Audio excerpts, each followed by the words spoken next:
예, 안녕하세요. 문제 어렵죠?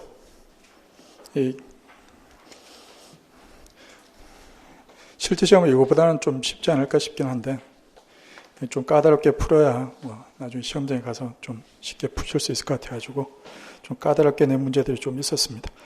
여러분들 그 1회 문제 보시면은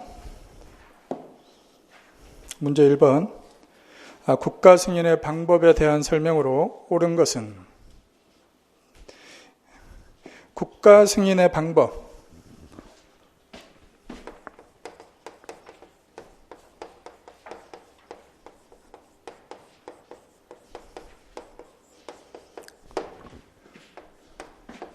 국가 승인의 방법으로서 법률상 승인,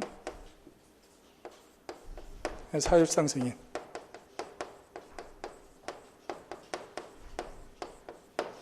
그 다음에 명시적 승인,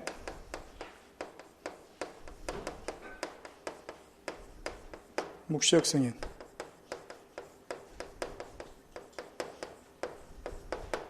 세 번째 개별적 승인,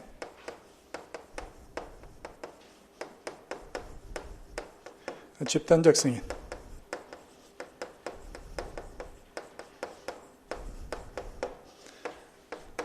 조건부 승인, 무조건 승인이 있죠. 국가 승인과 관련해서 이 8가지 방법이 다 가능하다는 거 일단 알아두셔야 되고, 그 다음에 법률상 승인, 일반적으로는 이 법률상 승인이죠. 일반적으로는 법률상 승인인데 사실상 승인이 행해지기도 하고, 이 법률상 승인과 사실상 승인은 정확하게 그 용어를 쓰자면은 법률상 존재로서의 국가에 대한 승인, 그 다음에 사실상 승인은 사실상 존재로서의 국가에 대한 승인입니다. 이렇게 해서 존재하는 국가가 법률상 존재하는가 사실상 존재하는가 그 의미이고, 승인행위 자체가 법률상 사실상 그게 아닙니다. 법률상 존재로서의 국가에 대한 승인, 사실상 존재로서의 국가에 대한 승인이고, 이 법률상 승인은 철회가 불가능하다는 것이 이제 특징이고, 그다음에 사실상 승인은 철회가 가능하죠. 그다음에 명시적 승인과 묵시적 승인, 일반적으로 명시적 승인을 하겠죠. 명시적 승인이라는 것은 국가기관이 나서서 어떤 외국에 대해서, 신생국에 대해서 국가로 승인하겠다, 명시적으로 의사표시를 하는 겁니다. 국가원수가 나서서 예를 들어서 동티모르를 국가로 인정합니다, 이렇게 선언을 한다든가, 국회에서 남수단을 국가로 인정하는 결의안을 채택한다든가, 그런 것들이 이 명시적 승인입니다. 그리고 명시적 승인 외에 묵시적 승인이 가능한 경우도 있습니다. 명시적으로 국가로 승인한다는 의사를 표시한 것은 아니지만 국가로서 인정하는 듯한 일정한 행동을 취했을 때 이것을 묵시적 승인이라고 하죠. 그 다음에 개별적 승인, 일반적으로 국가 승인은 개별적으로 행해지기도 하지만 그것이 모여서 집단적으로 행해질 수도 있습니다. 그 다음에 조건을 달 수도 있고 조건 없이 할 수도 있습니다. 조건을 달았다고 해서 그 조건이 성취되지 않았을 때 무효로 되거나 취소할 수 있는 것은 아니죠. 이 중에서 이제 그 특징을 제가 좀 몇 가지 설명드렸는데, 법률상 승인은 철회가 불가능하지만 사실상 승인은 철회가 가능하다고 했고, 그 다음에 이 묵시적 승인 같은 경우에 묵시적 승인의 예 있죠. 묵시적 승인의 예. 이게 시험에 자주 나오니까 이걸 이제 알아두셔야 된다고 했죠. 이렇게 해서 두 문자로 정리를 하면은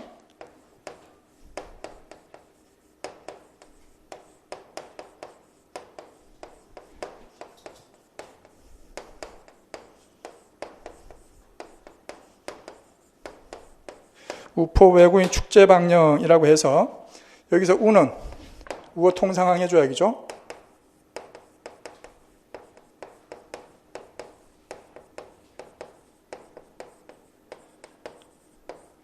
그리고 포는 포괄적 조약입니다. 포괄적 조약 또는 포괄적 양자 조약, 같은 내용이라고 보시면 됩니다. 그렇게 해서 이 포괄적 조약의 대표적인 예가 이 우호통상항해 조약입니다. 이렇게 해서 우호통상항해 조약 등의 포괄적 조약을 체결한다든가, 아니면 외교관계 수립,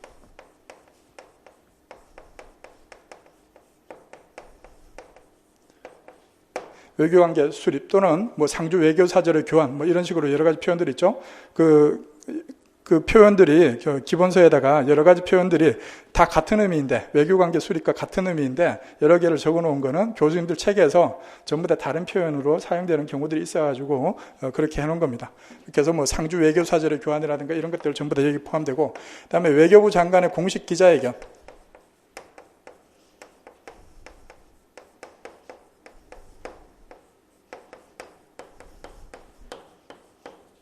이것도 묵시적 승인이 될 수가 있습니다. 그 다음에 요 국은 국기 승인 또는 국기에 대한 예의 표시죠.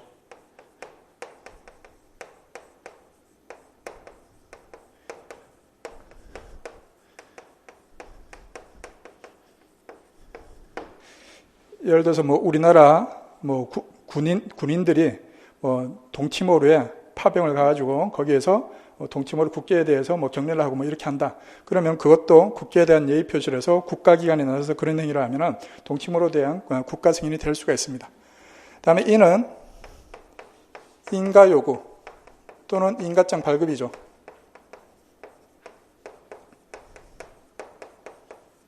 이렇게 해서 영사를 그냥 보낸 것만 가지고는 묵시적 국가 승인은 인정되지 않고 인가장을 발급하거나 인가를 요구하거나 그 국가에서 인가장을 발급하게 되면 묵시적 국가 승인이 됩니다.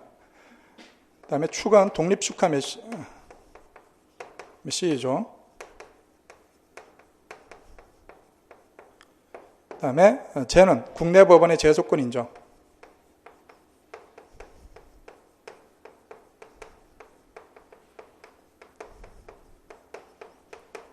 다음 방은 국가원서의 공식 방문 작견.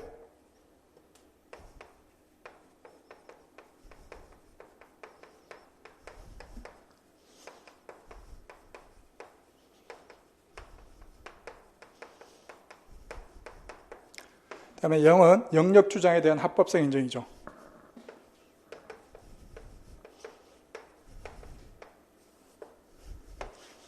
이렇게 많이 쓸 시간이 없는데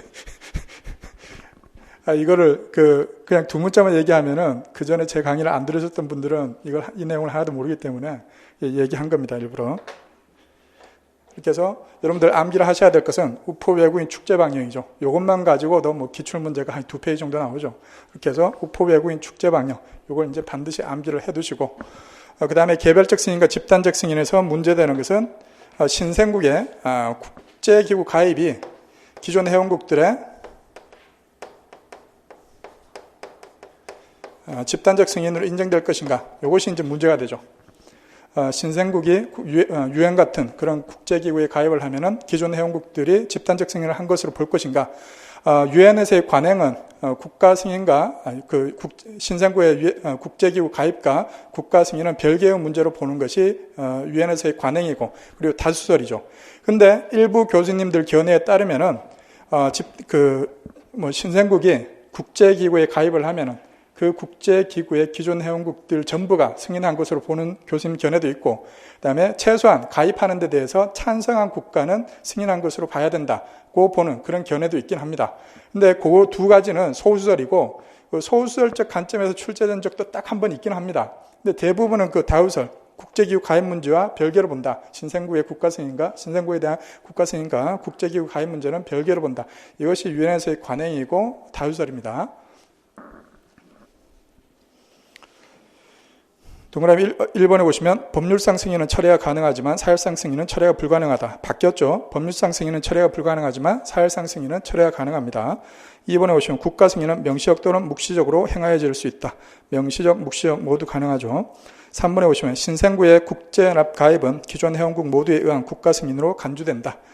아니죠. 신생국의 국제연합 가입과 기존 회원국들의 국가 승인 문제는 별개의 것으로 보는 것이 다우설입니다. 그리고 유엔에서의 관행도 그렇죠. 그다음에 4번에 보시면 조건부 승인에 있어서 그 조건이 성취되지 않으면 국가 승인은 무효가 된다. 아니죠. 조건부 승인에서 조건이 성취되지 않았다고 해서 무효가 되거나 취소할 수 있는 것은 아니라고 했습니다. 4번 틀렸고요. 그다음에 문제 2번. 외교적 수단에 의한 분쟁의 평화적 해결에 대한 설명으로 옳지 않은 것은 1번. 거기 이제 외교적 수단에 의한 1번 풀었는데 칠판이 반이 젖어버린.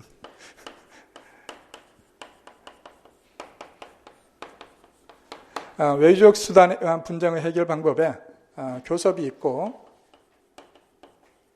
주선이 있고 중개가 있고 사실심사가 있고 그다음에 조정이 있다고 했죠.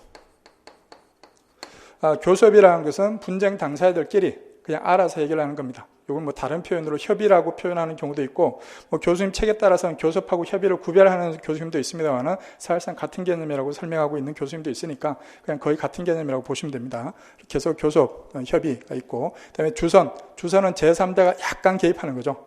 분쟁 당사자들끼리 만나려고도 하지 않으면은 일단 만나나 봐라. 그렇게 해서 말 그대로 소개만 시켜주는 것, 주선만 해주는 것이 주선입니다. 분쟁의 그 내용에 대해서는 개입하지 않죠, 주선은.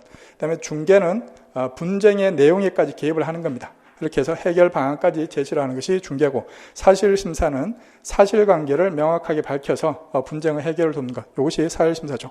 그다음에 요 중개하고 사실심사가 복합된 것이 요 조정입니다. 이렇게 해서 조정은 중개 그 사실관계도 명확하게 밝히고 그 사실 자신이 밝힌 그 사실관계 기초에서 해결 방안까지 제시하는 것, 이것이 조정입니다. 주의하실 것은 외교적 수단에 의한 요 해결 방법들은 전부 다 법적 구속력이 없습니다. 원칙적으로. 물론 당사자들끼리 합의를 해가지고 야 우리 이번에 조정위원회 만들어가지고 그 조정위원회에서 결론 나오면은 우리 거의 법적 구속력 인정하기로 하자.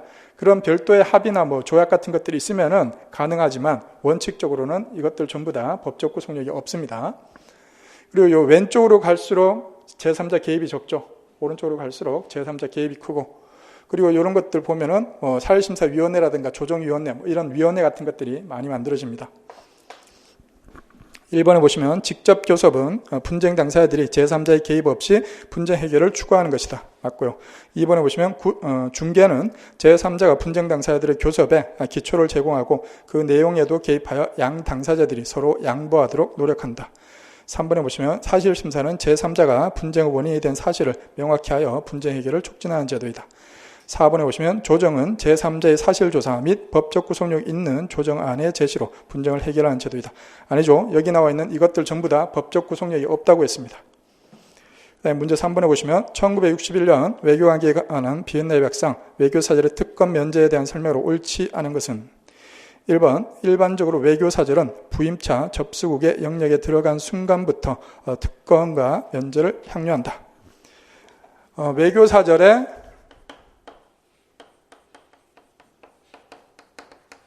직무 개시 시기와 특권 면제 개시 시기가 약간 다르죠.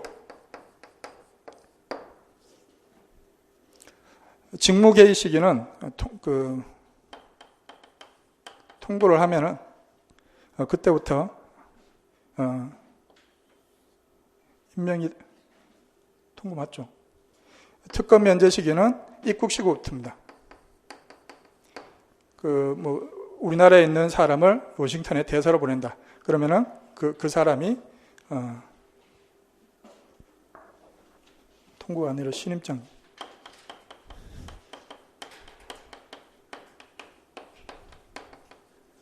신임장 제정시부터죠. 입국시부터 또는 미리 입국해 있는 사람이다.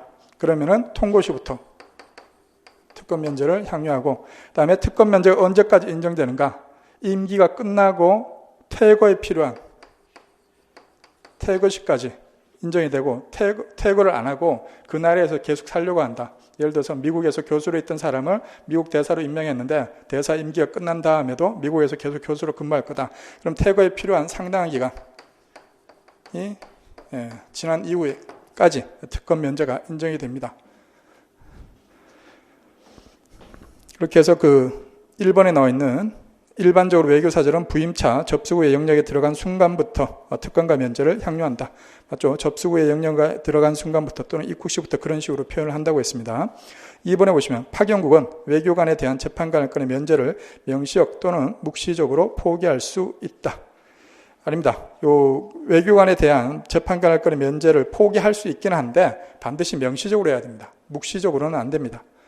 그다음에 3번에 보시면 공관이 자신의 공무를 수행함에 있어서 부과한 수수료와 요금은 모든 부가금과 조세로부터 면제된다. 맞고요. 4번에 보시면 공관은 접수국의 동의를 얻어야만 무선 송신기를 설치하고 사용할 수 있다. 통신의 자유가 인정이 되긴 하지만 무선 송신기를 설치하고 사용하기 위해서는 동의가 있어야 됩니다. 접수국에. 이렇게 해서 4번은 맞는 내용이고, 문제 4번에 보시면 다음에 인권조약을 성립, 채택한 순서대로 옳게 나열한 것은 이거 쉽지 않았죠, 여러분들. 뭐 이런 식으로 준비해 본 적이 한 번도 없으니까. 근데 이게 공무원 시험은 아니지만 다른 시험에서 이런 문제가 한 2번 정도 나온 적이 있긴 합니다. 그렇게 해서 한번 만들어 본 겁니다. 기억해 보시면 제노사이드 방지 협약. 요거는 1948년이고, 여러분들 그 제노사이드 방지 협약은 이게 제2차 세계대전이 끝나고 제2차 세계대전 중에 뭐 유대인 학살이라는 이런 것들을 경험하다 보니까 시급하게 만든 겁니다. 이렇게 해서 1948년이고, 그 다음에 그 리을번에 나와 있는 국제인권규약 같은 경우에는 여러분들 국제인권규약 뭐 자주 보셨죠? 이렇게 해서 1966년이라는 거 어느 정도 대충은 짐작을 하고 계셨을 겁니다. 그 다음에 이제 문제가 되는 것이 니은의 이주노동자 권리협약하고 디귿의 고문방지협약인데, 이렇게 해서 기억이 가장 빠르고, 그 다음에 니은본에 보시면 그 니은의 이주노동자 권리협약하고 디귿의 고문방지협약 중에 니은이 가장 늦겠죠. 이주노동자 권리협약. 이것이 뭐 최근에 문제되는 거니까 가장 늦고, 이렇게 해서 기억이 가장 빠르고 니은이 가장 늦은데 디귿하고 리을 중에 뭐가 더 빠르냐. 이게 그 결국 이제 답을 고르는 데 있어서 보통 이제 여러분들 시험장에 가서 시험 문제 풀 때도 이런 식입니다. 뭐 대충 그 논리적으로 생각을 해보면은 전혀 답이 안 되는 거 한 2개 정도 빠져나가고 답이 될 것 같은 게 한 2개 정도 남죠. 그 중에서 이제 고민해가지고 이제 풀게 되는데, 여기서는 그 리을의 국제인권 규약이 1966년이고 디귿의 고문방지협약은 1984년입니다. 왜 이게 더 늦게 채택됐는지는 뭐 제가 알 수는 없지만 뭐 좀 기본적인 국제인권 규약이 먼저 된 뭐 경향이 있지 않을까, 그냥 제 개인적으로 그렇게 생각합니다. 그다음에 문제 5번에 보시면 1982년 유엔해양법 협약 287조에서 규정하고 있는 유엔해양법 협약의 해석이나 적용에 관한 분쟁 해결을 위하여 선택할 수 있는 재판소가 아닌 것은, 이거는 뭐 그냥 몇 차례 실제 시험에서 나온 적이 있는 내용이죠. 1번에 보시면 유엔해양법 협약 제6부속서에 따라 설립된 국제해양법재판소, 2번에 국제사법재판소, 그다음에 3번에 상설중재판소가 아니죠. 상설중재판소가 아니라 7부속서에 따른 중재판이죠. 이렇게 해서 3번이 틀렸고요. 4번에 보시면 유엔해양법 협약 제8부속서에 따라 구성된 특별중재판소, 이렇게 해서 해양법재판소, 국제사법재판소, 7부속서에 따른 중재판, 8부속서에 따른 특별중재판, 요 4가지 중에 아무거나 하나 또는 그 이상 가입할 때 또는 그 이후 언제라도 선택할 수 있다고 했습니다. 다음에 문제 6번. 세계무역기구 설립협정에서 규정하고 있는 세계무역기구의 의사결정 방식에 대한 설명으로 옳지 않은 것은, 1번 1994년도 과트 제1조의 개정을 위한 표결은 강요회의에서 3분의 2 다수결에 의한다. 여러분들 그 WTO의 의사결정 방식 설명을 드렸죠? 아니죠. 이 강의를 처음 들으시는 분은 설명드린 적이 없죠.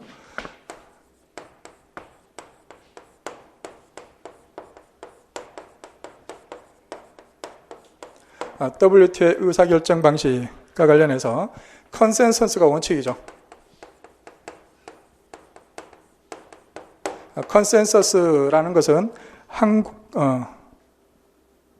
한국과만이라도 반대를 하면, 공식적으로 반대를 하면 통과가 안 되는 거죠. 만장일치하고 비슷하긴 한데 똑같은 건 아닙니다. 어떻게 다른가 하면은 컨센서스는 공식적인 투표를 안 합니다. 만장일치는 투표를 하죠, 여러분들. 이렇게 해서 투표를 해서 기권표가 한 표라도 나오면은 만장일치는 안 되는 겁니다. 근데 이 컨센서스는 공식적인 투표를 안 하다 보니까 이제 그 기권하려고 하는 사람이 있더라도 통과가 될 수가 있습니다.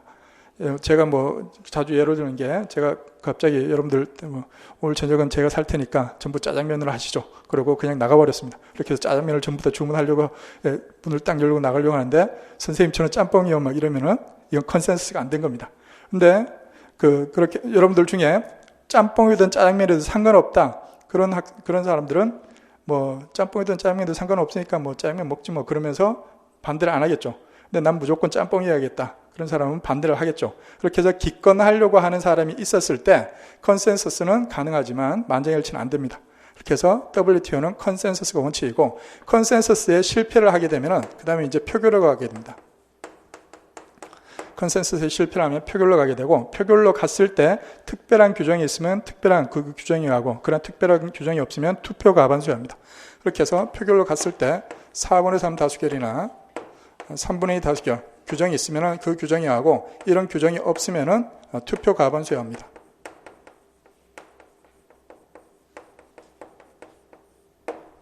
이것이 WTO의 의사결정이고 이건 일반적인 경우고 예외적으로 반드시 만장일치해야 하는 경우, 예외적으로 반드시 컨센서스해야 하는 경우, 그런 경우도 몇 가지가 있습니다. 6개의 조문을 개정하기 위해서는 반드시 만장일치해야 되고, 그다음에 부족수 4에 새로운 협정을 추가하거나 이럴 때도 컨센서스가 합니다. 그런 거는 이제 따로 알아두시면 되고, 일반적인 경우에는 컨센서스 원칙이고, 컨센서스에 실패하면 표결로 가게 되고, 표결로 갔을 때 4분의 3 다수결, 3분의 다수결 규정이 있으면 그 규정에 가고, 그런 규정이 없으면 투표 과반수합니다. 그 다음에 이제 시험에 자주 나오는 것 중에 하나가 4분의 3 다수결, 3분의 다수결이죠. 이렇게 해서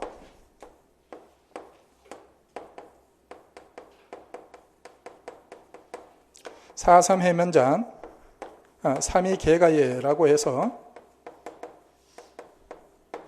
요걸 두 문자로 정리를 수업 처음 들으신 분들도 있으니까 자꾸 정리를 하시면 됩니다. 4.3 해면잔 3이 개가예라고 정리를 하시고 4분의 3 다수결, 컨센서스에 실패해서 표결로 갔을 때 4분의 3 다수결로 하는 것이 해석의 채택. 해석의 채택인데 여기서의 해석 채택은 뭔가 하면은 WTO 설립협정과 그 다음에 다자간 무역협정의 해석의 채택에 관한 것이 4분의 3 다수결입니다. 그 다음에 면제부의 결정. 그 다음에 잔류 여부 결정. 면제부에는 이 WTO 협정에 나와 있는 이런 협정들 상의 면제를 어떤 특정한 국가에게 그런 의무를 면제시켜주는 그 결정을 4분의 3 다수결로 할 수 있다는 얘기고, 잔류 여부 결정은 이 WTO의 협정 체계 내에 있는 개별 협정들이 개정되는 경우가 있겠죠. 근데 개정에 찬성한 국가도 있겠지만 반대한 국가도 있겠죠. 그 반대한 국가가 이 WTO 협정 체제 내에 계속 남아 있을 수 있는가 없는가, 그걸 결정하는 것도 4분의 3 다수결입니다. 이렇게 해서 이 세 가지는 4분의 3 다수결이고, 그다음에 개가예, 이거는 이제 개정, 가입, 그다음에 예산 문제는 3분의 2 다수결입니다. 이 WTO 협정상의 개정과 관련해서는 대부분 3분의 2 다수결이고, 특별하게 만장일치를 요하는 게 6개 조문인데 그건 따로 암기를 하셔야 되고, 그 다음에 가입과 관련해서도 3분의 2 다수결입니다. 그 다음에 예산 문제와 관련해서도 3분의 다수결.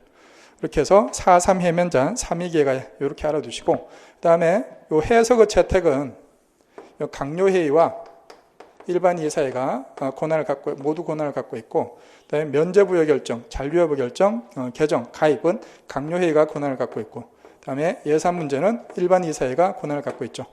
이렇게 정리를 해두시면은 요 의사결정 문제하고 관련해서 많은 부분들이 해결될 겁니다. 이렇게 해서 문제 6번의 1번 지문, 1994년도 가트 제1조 체국대우의 개정을 위한 표결은 강요회의에서 3분의 2 다수결에 의한다. 제가 요건 일반적인 경우고, 이거 위에 반드시 만장일치를 요하는 경우, 요건 따로 알아두셔야 된다고 했죠. 조문 6개의 개정과 관련해서인데, 그 개정, 그 6개가 WTO 설립협정 9조, WTO 설립협정 10조, 그 다음에 가트, 게츠, 트립스 상의 체국대우 관련 규정 있죠. 그 다음에 가트 상의 관세 양호 관련 규정, 체국대우 관련 규정 3개, 그 다음에 가트 상의 관세 양호 규정, 요 6개의 조문을 개정할 때는 반드시 만장일치가 필요하다고 했습니다. 근데 방금 나왔던 그 가트상의 체국대우 개정과 관련해서 3분의 2 다수결이라고 해서 틀렸습니다. 1번 지문은. 그다음에 2번에 보시면 재정규정 및 연간 예산안의 채택을 위한 표결은 일반 이사회에서 세계무역기구 회원국의 반 이상을 포함하는 3분의 2 다수결에 의한다. 이렇게 해서 요 3분의 2 다수결 중에서 요 예산 문제와 관련해서 출제가 된 거고, 강요회의에서 3분의 2 다수결입니다.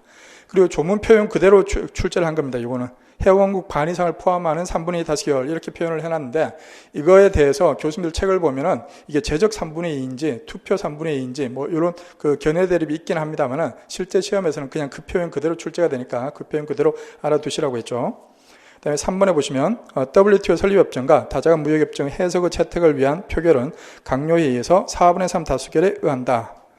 4.3 해면전에서 요 해석의 채택과 관련된 내용이죠. 이렇게 해서 4분의 3 다수결. 그다음에 4번에 보시면 세계무역기구 가입 조건에 관한 합의의 승인을 위한 표결은 강요에 의해서 3분의 2 다수결에 의한다. 가입도 강요에 의해서 3분의 2 다수결. 이렇게 해서 4번도 맞는 내용이죠. 그래서 옳지 않은 것은 1번이 정답입니다. 반드시 만장일치하는 거. 이 WTO 설립협정 9조가 의사결정에 관한 것이고 10조가 개정과 관련된 내용입니다. 그 다음에 체육대회와 관련된 거 3가지, 가트, 게츠, 트립스상의 체육대회와 관련된 거 3가지, 가트상의 관세 양호와 관련된 거 1가지. 그렇게 6개의 조문은 반드시 만장일치를 필요로 합니다. 네, 문제 7번에 보시면 다음은 국제사법재판소의 재심에 관한 ICA 규정 제61조의 내용이다.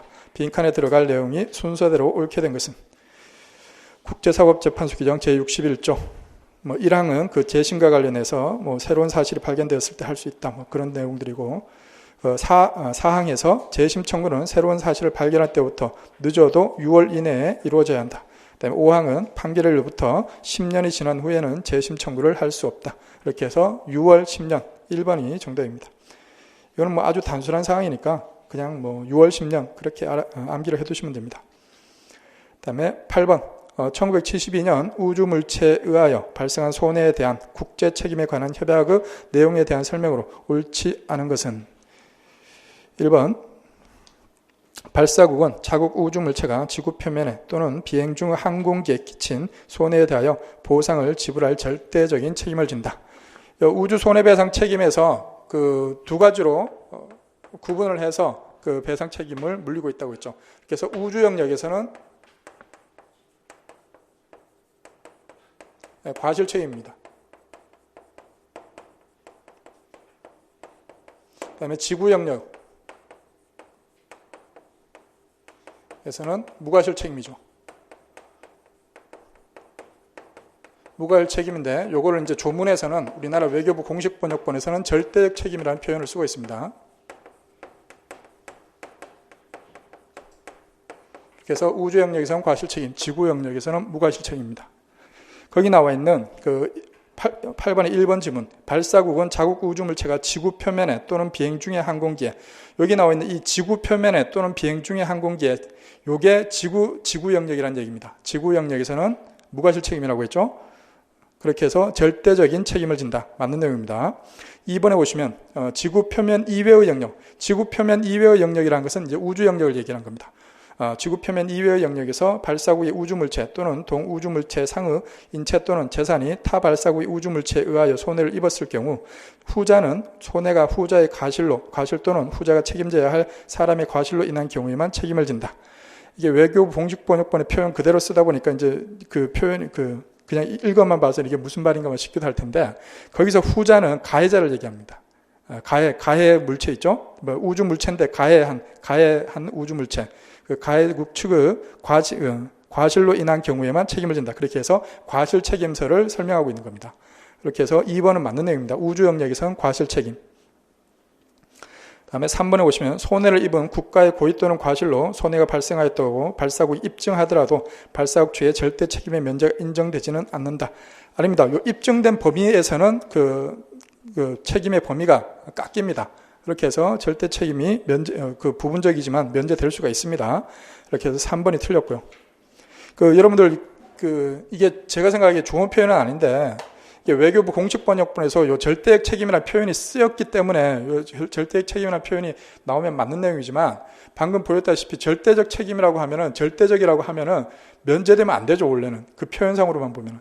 근데 절대적 책임이라는 표현을 써놓고 입증되면은 그 범위 내에서는 면제된다고 하고 있으니까 절대적 책임이지만 그 과실이 입증되면은 면제될 수 있다. 그것도 그 표현 그대로 알아두셔야 됩니다. 다음 4번에 보시면 발사국이 달과 기타 천체를 포함한 외위권의 탐색과 이용에 있어서의 국가활동을 규율하는 원칙에 관한 조약을 위반하여 행하여진 활동으로부터 손해가 발생한 경우에는 어떠한 면책도 인정되지 않는다. 이것도 명시적 규정을 두고 있습니다. 이런 경우에는 면책이 인정되지 않습니다.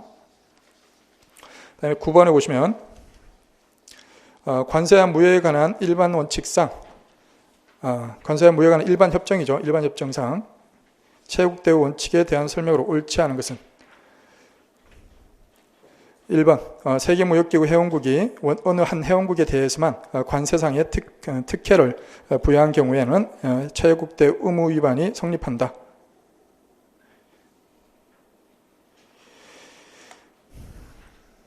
맞는 내용이죠. 여기 체육대우 위반의 대표적인 예죠.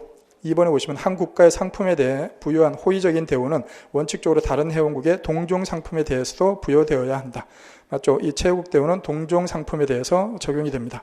3번에 보시면 체육대우 원칙은 관세 부과 등의 국경 조치와 관련하여 적용되는 것으로 내국세 등의 국내 조치에는 적용되지 않는다. 아닙니다. 내국세에도 적용이 됩니다.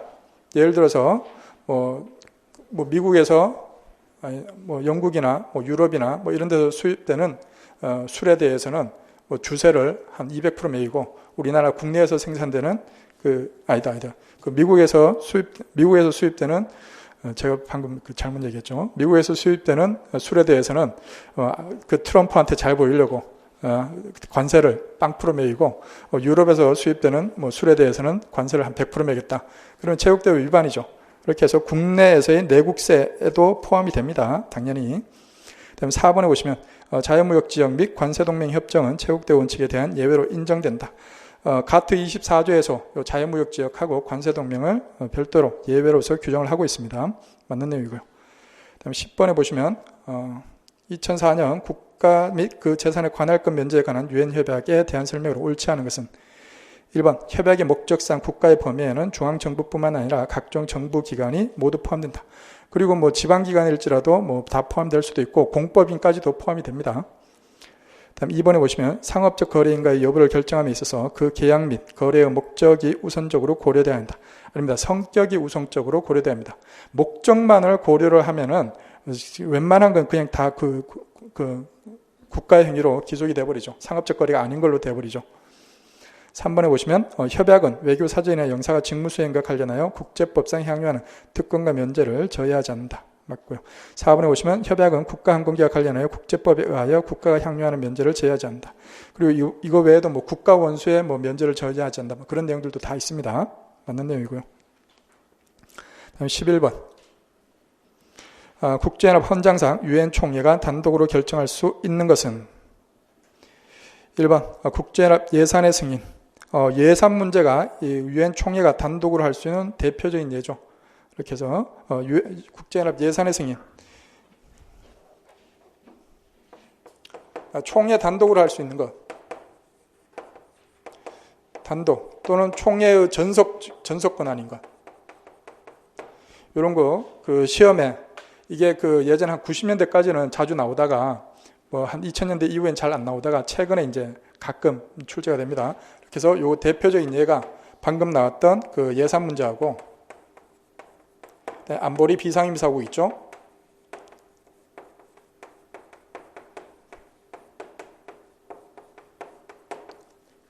안보리 비상임사국 선출에 관한 문제. 이게 총회의 전속권한입니다. 그리고 전속권한은 아니지만 총회가 안보리의 도움 없이 단독으로 할 수 있는 것 또 한 가지 추가를 하자면은 ICA 재판관 선거, 재판관 선출. 이것도 가능은 하죠. 근데 이거는 전속 권한은 아닙니다. ICA 재판관 선출은 안보리에게도 권한이 있죠. 총회에게도 권한이 있고 안보리에게도 권한이 있기 때문에 이건 전속적 권한은 아니고 이 두 가지는 유엔 총회의 전속적 권한이죠. 그 다음에 안보리의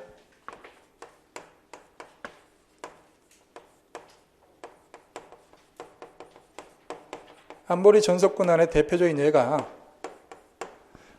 회원국의 권리 특권이 정지된 경우에 그걸 회복시키는 거. 회원국의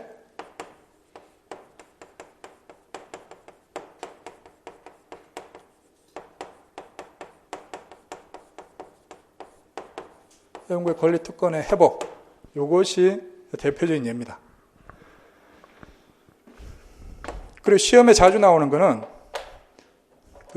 안보리 권고 플러스 총회가 결정하는 사항. 이게 시험에 자주 나오죠. 그리고 이걸 알고 있으면은 다른 문제 풀 때도 이게 예를 들어서 뭐 총회 단독 권한이 아닌 것은 할 때 이런 게 주로 출제가 되어 있기 때문에 알고 있으면은 그 문제 푸는데 상당히 도움이 됩니다.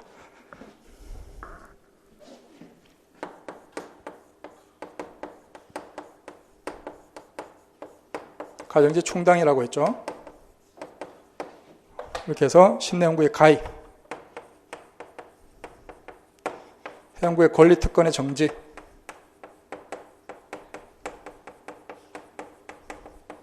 그 다음에 해양구의 제명, 그 다음에 사무총장 임명,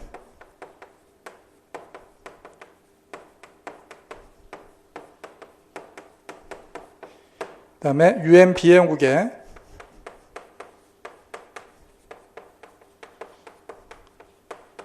RCA 규정 당사국 결정.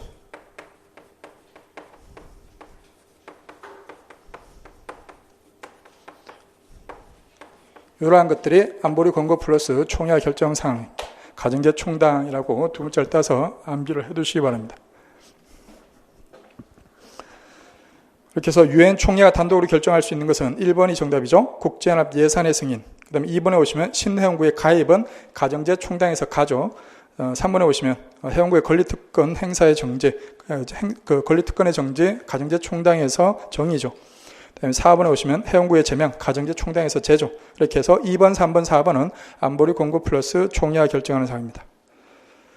문제 12번. 세계무역기구의 법 원칙에 대한 설명을 옳지 않은 것은 1번, 개최에서는 서비스 분야별로 체육대우에 대한 광범위한 예외가 인정된다. 이 개최가 서비스 무역협정이고 이 서비스 무역협정의 상에 체육대우 원칙에 대한 예외 광범위하게 인정이 됩니다. 가트보다도 더 광범위합니다. 그다음에 2번에 보시면 개최 내국민 대우는 구체적 약속의 형태로 규정되어 있다. 맞습니다. 그 최애국 대우 같은 경우에는 가트든 개츠든 트립스든 상관없이 즉시 무조건으로 돼 있었는데 그 내국민 대우 같은 경우에는 그렇게 안 돼 있죠. 가트 같은 경우에는 내국민 대우와 관련해서 무조건으로 규정을 했고, 그다음에 개츠 같은 경우에는 구체적 약속의 형태로 양허표가 있다고 했죠. 양허표라는 것은 약속해서 정해놓은 표입니다. 그 표대로 뭐 예를 들어서 뭐 금융 서비스에 대해서, 금융 산업에 대해서는 언제까지 뭐 어느 정도 수준에서 개방을 하고 뭐 그런 식으로 통신 산업에 대해서는 어떻게 개방하고 그런 양허표가 있는데 그 표대로만 하면 된다고 했습니다. 이렇게 해서 2번도 맞는 내용이고요. 3번에 보시면 개츠는 서비스 무역을 자유화하는 양자간 협정의 체결을 인정하지 않는다. 아닙니다. 개츠상에서도 그 자유협정 체결 가능합니다. 그 가트 24조에 나와 있는 자유무역지대나 관세동맹과 비슷하게 요 개츠에서도 양자간의 뭐 자유무역협정 비슷하게 요 서비스와 관련해서 체결하는 것이 가능합니다. 3번이 틀렸죠. 4번에 보시면 인간, 동물 또는 식물의 생명 또는 건강을 보호하기 위하여 필요한 조치는 일반적 예외의 한 형태에 해당한다. 요거는 그 가트에서도 일반적 예외의 한 형태였는데 이 개체에서도 일반적 예외의 한 형태로 규정을 하고 있습니다. 맞는 내용이고요. 다음 13번. 국제법의 법원에 대한 설명으로 옳은 것은 1번 965 국제형사재판소는 고문금지, 전쟁범죄, 고문금지 규범, 그 다음에 전쟁범죄, 인도의 반환죄, 제노사이드를 금지하는 규범을 강행 규범이라고 하였다. 이건 맞는 내용이고요. 그 다음에 2번에 보시면 국제재판소는 분쟁 당사자가 합의하는 경우에도 불명확한 개념이 형평과 서원에 따라 재판할 수는 없다. 아니죠. 대표적인 그 사법재판소인 국제사법재판소만 해도 당사자들이 합의하는 경우에는 형평과 서원에 따라서 재판을 할 수가 있죠. RCA 규정 38조 2항에서 규정을 하고 있습니다. 2번은 틀렸고요. 3번에 보시면 유엔 안전보장이사에서 채택한 법적 구성이 있는 결의들은 곧바로 국제간섭법이 된다고 보는 것이 일반적이다. 아니죠. 안보리에서 법적 구성력 있는 결의를 채택할 수는 있지만 그렇다고 해서 곧바로 국제간섭법이 되는 것도 아니고, 그리고 사실은 국제간섭법이 되기에는 안보리에서 채택한 결의안보다는 유엔 총회에서 만장일치로 채택된 결의안이 오히려 더 효과적입니다. 안보리는 그냥 자기네들끼리 15개 국가만 찬성을 한 거니까 뭐 국제사회 전체가 찬성했다고 보기도 힘들죠. 다음 4번에 보시면 국가의 일방행위라도 그 국가가 법적 효력을 의도하였다면 조약으로 인정될 수 있다. 아닙니다. 조약은 그 최소 2개국 이상의 합의로 정해지는 겁니다. 우리나라가 일방적으로 일본하고 그 일본에 대해서 야 앞으로 대마도는 우리 땅 이렇게 해버린다고 해서 그게 조약이 될까요? 안 되겠죠. 그렇게 해서 4번도 아닙니다. 일본을 혹시 잘 모르셨더라도 제가 일본 같은 경우에는 수업 시간에 뭐 지난주에 지난주가 아니고 이번 주죠. 이번 주에 한 그 기본 강의 때는 이게 얘기를 했을 텐데 아마 다른 강의 때는 1번을 얘기를 안 했을 겁니다. 그렇게 해서 뭐 1번이 맞는지 틀린지 잘 모르는 수험생들이 있었을 텐데 2번, 3번, 4번이 확실하게 틀렸기 때문에 1번이 답을 고르는 데는 뭐 큰 문제는 없었겠죠. 다음 14번에 오시면 2015년 파리 협정에 대한 설명으로 옳지 않은 것은 1번 평균 기온 상승의 억제 정도를 평가하는 기준 시점을 산업혁명 이전으로 삼는다. 1번 맞는 내용이고요. 그렇게 해서 산업혁명 또는 산업화 그런 표현이 쓰입니다. 산업혁명이나 산업화라는 표현이 쓰입니다. 2번에 보시면 기후변화 협약 부속서 1에 포함된 국가들에게만 감축 의무를 부과했다. 아니죠. 기후변화 협약 부속서 1에 포함된 국가들에 대해서만 감축 의무를 부과한 것은 그 교토 정서죠. 교토 정서에서 그렇게 하고 있습니다. 3번에 보시면 당사국은 감축 의무를 자발적으로 설정하고 그 이행 여부를 정기적으로 점검받는다. 맞고요. 4번에 보시면 파리 협정에 대해서는 어떤 유보도 할 수 없다. 이렇게 해서 유보를 전면적으로 금지를 했습니다. 그러다 보니까 이제 불만이 있는 국가들은 탈퇴하는 수밖에 없죠. 지금도 그 트럼프가 대통령이 되기만 하면 곧바로 탈퇴하겠다고 이제 얘기를 하고 있는데 뭐 어떻게 될지 모르죠. 그다음에 15번. 근데 아마 뭐 국제정치학 공부하시는 분들은 트럼프가 탈퇴를 했는지 안 했는지 이것도 이제 그 시사적인 걸로서 중요한 내용이지만 국제법 공부하시는 분들은 트럼프가 탈퇴를 했는지 안 했는지 크게 신경 쓰실 필요는 없습니다. 그런 거는 국제법 시험에는 잘 안 나옵니다. 15번 2001년 국제위법행위에 대한 국가책임 규정 초안의 내용으로 옳은 것은 1번 다른 국가의 행위에 의하여 국가책임이 발생할 수는 없다. 아니죠. 다른 국가의 행위에 대해서도 국가책임이 발생할 수가 있죠.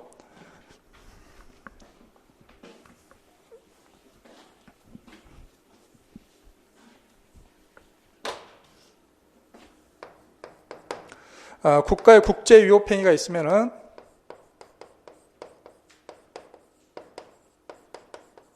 그로 인해서 국가책임이 발생한다고 했고,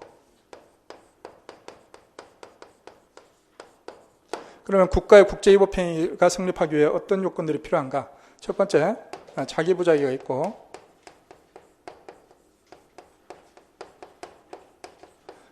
그것이 국가에 기속돼야 되고, 그다음에 그것이 국제의무를 위반한 것이어야 된다.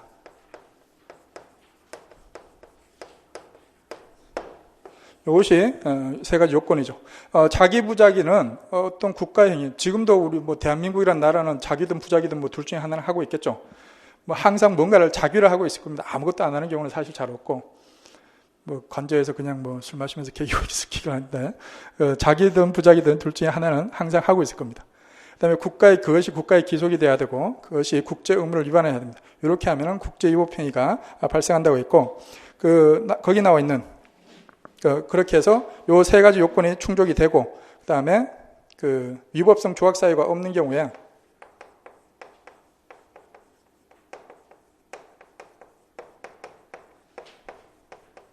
위법성 조각 사유가 없는 경우에 국제위법행위가 성립하는데, 위법성 조각 사유에 대해서는 동의라든가 자유권 행사, 그다음에 대항조치 또는 대응조치, 불가항력, 전환, 그다음에 긴급상황, 이런 것들이 있죠.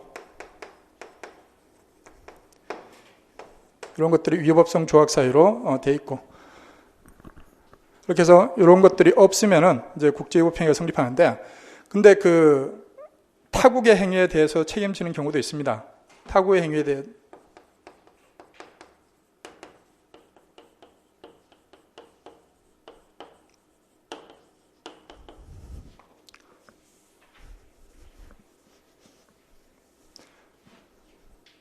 타국 행위에 대해서도 위법 행위를 하는 그 국가에 대해서 교사하거나 원조하거나 감독하거나 통제하거나 강제한 경우에는 그 교사, 원조, 감독, 통제, 강제한 국가가 책임을 집니다. 이렇게 해서 타국 행위에 대해서도 책임지는 경우가 있습니다. 이렇게 해서 1번에 다른 국가의 행위에 의하여 국가책임이 발생할 수는 없다. 틀렸고요. 2번에 오시면 강행규범을 위반하면 어떠한 경우에도 위법성이 조각되지 않는다. 2번은 맞습니다. 보통 무슨 원칙이나 뭐 이런 데 보면은 예외 없는 원칙이나 이런 경우가 잘 없죠. 그리고 웬만한 건 다 예외가 있는데 이 강행규범은 어떠한 예외도 인정되지 않습니다. 그렇게 해서 강행규범을 위반하면은 어떠한 경우에도 위법성이 조각되지 않습니다. 그렇게 해서 2번은 맞는 내용입니다. 3번은 책임국은 의무 불이행에 대한 정당화의 증명으로서 국내법 규정을 원용할 수 있다. 아닙니다. 책임 있는 국가가 자신들이 잘못한 것을 정당화하기 위해서 개별 국가의 국내법을 원용하게 되면은 말이 안 되겠죠. 뭔가 잘못해놓고 국내법 개정해가지고 야 우리 국내법 이거 해도 된대. 너 국제법하고 상관없이 이거 된대. 뭐 당연히 안 되겠죠. 국제법 우위 원칙상. 4번에 보시면 대항 조치를 취하는 국가는 복구가 금지되지 않는다. 아닙니다. 복구가 금지되는 인도적 성격의 의무를 침해할 수 없다라는 명시적 규정을 두고 있죠. 이렇게 해서 4번은 틀렸습니다. 16번. 1946년 12월 14일 유엔 총회에서 채택된 조약의 등록과 공표에 관한 명령의 내용으로 옳지 않은 것은, 이거는 뭐 시험에 제가 생각하기에 나오지는 않을 겁니다. 이게 나오지는 않을 텐데 여러분들 혹시라도 이런 게 나오더라도 당황하지 마시라고 한번 내본 겁니다. 그냥. 1번. 조약의 등록 의무는 조약이 발효될 때까지 발생하지 않는다. 2번에 보시면 일방 당사자에 의한 등록은 다른 모든 당사자의 등록 의무를 면제시킨다. 뭐 2번은 그냥 알고 있는 내용이죠. 3번에 보시면 조약의 등록을 위한 시한은 없으나 이미 종료된 조약은 등록될 수 없다. 시한은 없으나 맞는데 뒷부분이 틀렸죠. 이미 종료된 조약도 등록될 수가 있습니다. 왜 그렇게 할까요? 이미 종료된 조약일지라도 조약이 효력을 갖고 있는 기간 동안에 그 조약의 당사국들 사이에서 뭔가 법적 문제가 발생했을 수도 있죠. 뒤늦게라도 등록을 해놓으면은 과거의 문제를 가지고 나중에 뒤늦게 소송이 걸렸을 때 와서 원용을 할 수가 있기 때문에 인정을 해주는 겁니다. 종료된 조약도. 그 다음에 4번에 보시면 유엔이 당사자인 조약은 유엔이 직권으로 등록한다. 그 다음에 17번. 그 16번 같은 문제는 그냥 바쁠 때 그냥 이거 안 보시고 그냥 넘어가셔도 됩니다. 이거 혹시라도 이게 복습할 때. 17번. 1969년 조약법에 관한 비엔나 협약상 조약의 유보에 대한 설명으로 옳지 않은 것은 1번. 유보란 문구 또는 명칭에 관계없이 국가가 조약의 특정 규정을 자국에 적용함에 있어서 이를 통해 그 법적 효력을 배제하거나 변경하고자 하는 경우 그 국가가 행하는 일방적 성명을 의미한다. 맞고요. 2번에 보시면 국가는 조약의 서명, 비준, 수락, 승인 또는 가입할 때 유보를 형성할 수 있다. 서명, 비준, 수락, 승인, 가입. 맞죠? 여러분들 그 조약 체결 절차에서 그 기속적 동의 표시 절차는 어떤 것들이 있죠? 방식이 서명, 문서의 교환, 비준, 수락, 승인, 가입이 있죠. 그 중에서 문서의 교환은 빠진다고 했죠. 문서의 교환이 빠진 이유는 문서의 교환은 주로 양자 조약에서의 기속적 동의 표시 방법인데 양자 조약에서는 원칙적으로 조약의 유보가 문제되지 않는다고 했죠. 문제되지 않는 이유는 조약에 대해서 예를 들어서 우리나라하고 일본 사이에서 양자 조약을 체결했는데 우리나라가 거기에 대해서 조약에 대해서 유보를 형성하고 일본이 유보를 수락하고 뭐 이렇게 복잡한 과정 걸칠 필요 없이 마음에 안 들면 야 이거 다시 쓰자. 만나가지고 다시 쓰면 됩니다. 그건 굳이 유보를 할 필요가 없죠. 그렇기 때문에 문서의 교환은 빠져 있는 겁니다. 3번에 보시면 유보를 제한하는 명문의 조약 규정이 없어도 유보가 조약의 대상 및 목적과 양립하지 않으면 그 유보는 허용되지 않는다. 이것이 양립성의 원칙이었죠. 맞는 내용이고요. 그다음에 4번에 보시면 일방 채약국이 행한 유보는 원칙적으로 모든 채약국에 의한 수락을 필요로 한다. 아니죠. 조약에 대한 유보는 원칙적으로 한 국가만이라도, 한 당사국만이라도, 한 채약국만이라도 동의를 하면, 수락을 하면은 그 동의한, 수락한 채약국과의 관계에서는 유보의 효력이 발생한다고 했죠. 그렇게 해서 이 조약의 유보는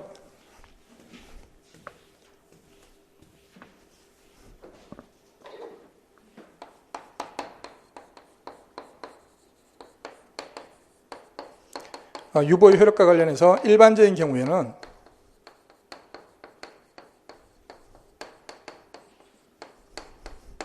한 국가만이라도, 한 채약국만이라도, 한 당사국만이라도 수락하면은, 수락 또는 동의하면은 그 국가의 관계에서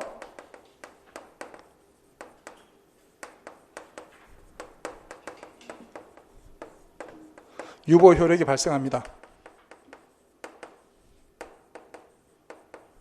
이건 일반적인 경우죠.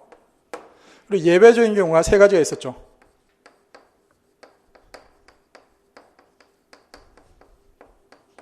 첫 번째, 추후 수락이 필요 없는 경우, 안 적겠습니다. 추후 수락이 필요 없는 경우 있죠.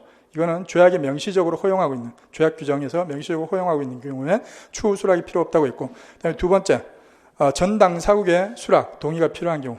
요거는 조약 정규정을 전 당사국에게 적용하는 것이 필수적인 그런 조약들은 반드시 전 당사국의 동의 수락이 필요하다고 했고, 그다음에 세 번째, 국제기구의 성립 문서가 되는 조약은 그 국제기구에 권한 있는 기관에 수락을 필요한다고 했죠. 이렇게 해서 요거는 예외적인 경우이고, 예외적인 경우 세 가지이고, 일반적인 경우에는 그 조약의 다른 체약국들 중에 한 국가만이라도 동의를 하면, 수락을 하면은 그 국가와의 관계에서는 유보의 효력이 발생합니다. 이렇게 해서 17번에 4번은 틀렸죠. 18번. 국제연합 헌장상 자유권에 대한 설명으로 옳지 않은 것은 1번 유엔 헌장은 무력 행사를 전면적으로 금지하였고 자유권은 예외적으로 허용된 무력 행사로서 의미가 있다. 맞는 내용이죠. 그렇게 해서 무력 행사 금지 원칙이 전면적으로 도입이 되었고 예외적으로 인정되는 무력 행사에 지구 강제가 있다고 했죠. 지역적 기관, 지역적 협정에 의한 강제 조치, 그 다음에 구적국 조항, 그 다음에 안보리에 의한 강제 조치, 그 다음에 자유권 행사.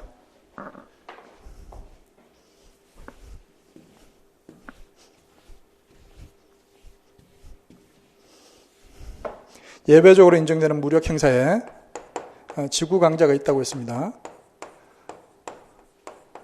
또는 지역적 기관, 지역적 협정에 의한 강제 조치, 구적국 조항, 그다음에 안보리에 의한 강제 조치, 그다음에 자유권 행사.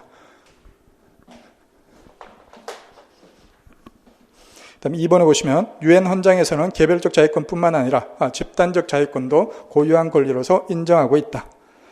맞죠? 개별적 또는 집단적 자유의 고유한 권리라고 명시를 하고 있습니다. 3번에 보시면 유엔 헌장에서는 개별적 자유권의 요건과 집단적 자유권의 요건을 구별하고 있다. 아닙니다. 유엔 헌장에서는 개별적 자유권, 집단적 자유권 구별 없이 서술을 하고 있습니다. 이렇게 해서 3번이 틀렸죠. 4번에 보시면 자유권의 행사는 안전보장이사회가 국제평화 안전의 유지에 필요한 조치를 취할 때까지만 인정된다. 시기적으로 제한이 있죠. 맞는 내용입니다.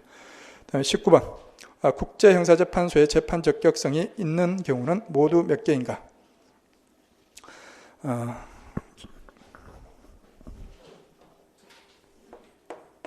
ICC의 재판 적격성과 관련해서 개별 국가들이 그 관할권을 행사하고 있는 경우에는 관할권을 행사할 수가 없습니다. ICC가. 이걸 이제 보충적 관할권이라고 하죠.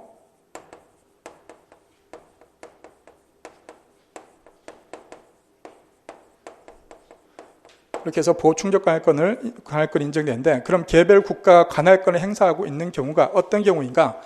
일반적으로 관할권을 행사하기 위해서는 수사를 하고 그 수사 내용에 따라서 기소를 해서 재판이 진행되겠죠. 근데 만약에 수사를 했는데 아무런 범죄 혐의가 없다. 그럼 불기소도 가능하겠죠. 이런 경우가 이제 관할권을 행사하는 경우일 겁니다. 개별 국가가. 근데 개별 국가가 수사를 하고 있기는 한데, 그리고 수사를 해서 기소를 했는데, 또는 수사를 해서 기소를 해서 재판까지 진행되는데, 그리고 수사를 해서 불기소를 했는데, 이것이 실제로 처벌할 의사나 능력이 없이 그냥 사실상의 면죄부를 주기 위해서 이런 절차를 진행한다. 그런 경우에까지 보충적 관할권을 인정해 줄 필요는 없죠. 그런 경우에는 관할권을 행사할 수가 있어야 됩니다. 그렇게 해서 실제로 처벌하고자 하는 의사나 처벌하고자 하는 능력이 없는 경우에는 관할권 행사가 가능합니다. 이렇게 해서 그 기억에 보시면은 사건이 그 사건에 대하여 관할권을 가지는 국가에 의하여 수사되고 있으나 그 국가가 진정으로 수사할 능력이 없는 경우, 그 다음에 니은에 보시면 사건이 그 사건에 대하여 관할권을 가지는 국가에 의하여 기소되었으나 그 국가가 진정으로 기소할 의사가 없는 경우, 그 다음 디귿에 보시면 사건이 그 사건에 대하여 관할권을 가지는 국가에 의하여 불기소 결정되었고 그 결정이 진정으로 기소하려는 의사의 부재에 따른 결과인 경우, 그 다음 리을에 보시면 당해인이 제소 대상인 행위에 대하여 이미 재판을 받았으나 그 재판이 재판소 관할범죄에 대한 형사책임으로부터 당해인을 보호할 목적이었던 경우, 이렇게 해서 기역, 니은, 디귿, 리을은 관할권을 행사할 수 있는 경우입니다. 근데 미음에 보시면 사건이 재판소의 추가적 조치를 정당하기에 충분한 중대성이 없는 경우 개별국가 관할권을 행사하고 거기에 대해서 ICC가 이제 추가적으로 이제 관할권을 행사하기 위해서는 국제적으로 중대한 범죄, 중요한 범죄에 대해서만 인정이 되는 겁니다. 그렇게 해서 미음은 관할권 행사가 안 되죠. 중대성이 없기 때문에. 이렇게 해서 정답은 2번이 정답입니다. 다음에 20번에 보시면 1982년 유엔 해양법 협약상 배타적 경제 수역에 관한 설명으로 옳지 않은 것은 1번 배타적 경제 수역은 영해와 공해에 속하지 않는 특별한 법제도에 따르도록 규정되어 있다. 이 배타적 경제 수역이 도입되기 전에는 바다는 영해하고 공해 두 개밖에 없었다고 했죠. 그렇게 해서 영해도 아닌 공해도 아닌 그런 의미에서 이제 특별한 법제도라는 용어를 썼다고 했습니다. 맞는 내용이고요. 2번에 보시면 배타적 경제 수역은 영해 기준으로부터 200캐리를 넘을 수 없다. 맞고요. 3번에 보시면 배타적 경제 수역의 경계 획정에 관하여 유엔 해양법 협약이 규정하고 있는 기본 원칙은 형평의 원칙이다.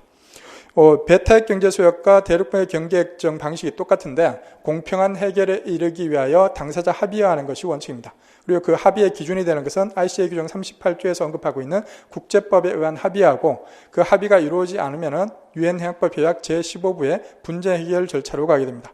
그리고 최종적인 경계 획정에 이르기 전에 잠정 약정을 체결할 수가 있고 그런 잠정 약정은 최종적인 경계 획정에 영향을 미치지 않는다고 했습니다.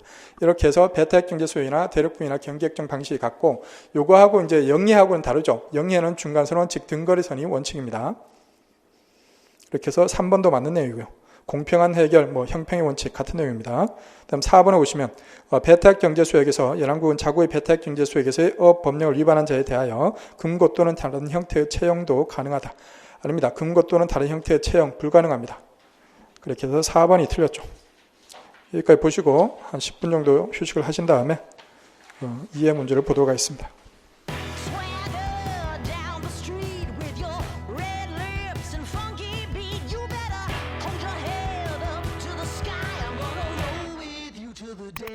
Die.